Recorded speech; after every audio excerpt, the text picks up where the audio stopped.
Many Christians struggle with shame, guilt and shame.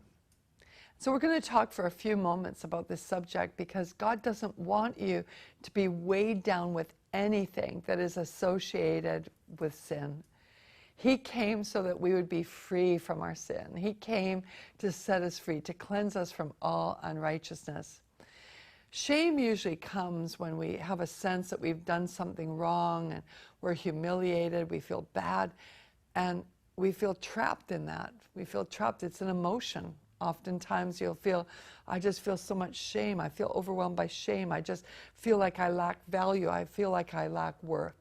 So what do we do when those kind of assaults hit us? Number one, first of all, identify what is the source of the shame.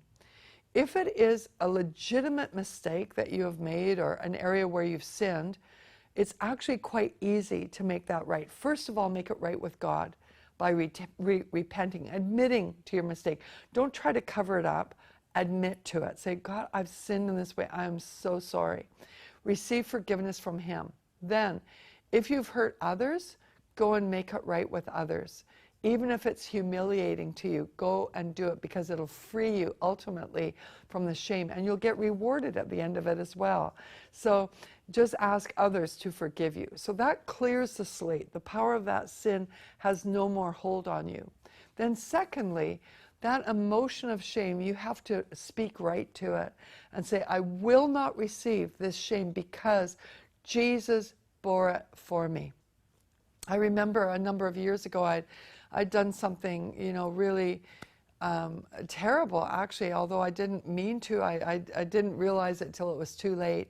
And I hurt someone through it. And I asked them to forgive me, and they actually said, no, I won't forgive you. And it was a very difficult thing to handle. And so I struggled with it for years. And I felt so ashamed. I thought, I should have known better. Why did I say that? Why did I do that? I shouldn't have done that. And I would just beat myself up constantly. And I wore this shame from it. One day I'm in my time of prayer, and the Lord revealed to me, He said, you don't have to carry that because I bore it for you. You didn't even do that. You didn't make that mistake. You didn't say those words. You didn't do that action. I did it.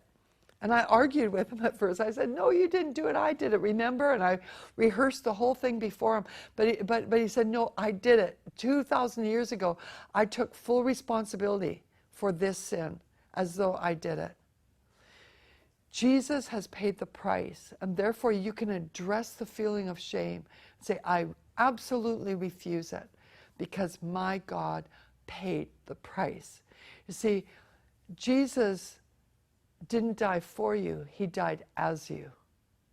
He didn't pay the penalty for you, He paid the penalty as you. It's all finished. It is done. So take a good look at the cross and see that sin, that mistake, the shame, the guilt, everything that goes with it. Get a good picture of it nailed to that cross because it's not you anymore. I speak to the shame that you are wearing and I say, no more shame. You rise up from that dung heap of shame. Rise up out of it and stand pure and holy before God with your head held up before man and before others and say, I am the head and not the tail. My past has been paid for. My past is under the blood, and I'm moving on to be everything I was called to be. Shame be gone, and dignity return.